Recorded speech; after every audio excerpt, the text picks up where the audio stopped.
கர்த்தர் நல்லவர். இந்த இரவு நீங்க படுகிறதுக்கு முன்பாக ஒரு செய்தியை ஜெபமா மாத்த போறீங்க.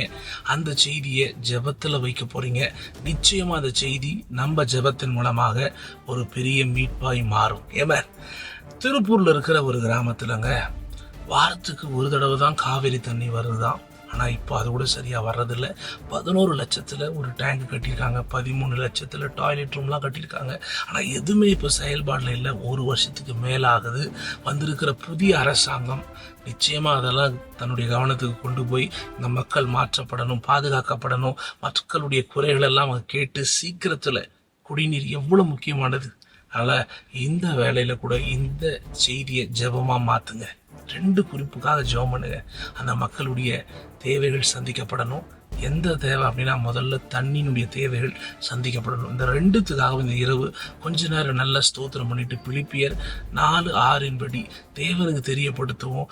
தேசத்தில் நடக்கிற ஒவ்வொரு காரியத்தையும் தேவனுக்கு தெரியப்படுத்துவோம். ஜெபத்தில் நம்ம தெரியப்படுத்துவோம். ஒரு கூட்டமாய் நம்ம ஜெபிக்கிறோம். இந்த ஜெபம் நிச்சயம் அந்த ஏரியாவில் அந்த ஜனங்களுக்கு ஒரு பெரிய மீட்பு கிடைக்கும். ஏமேன்.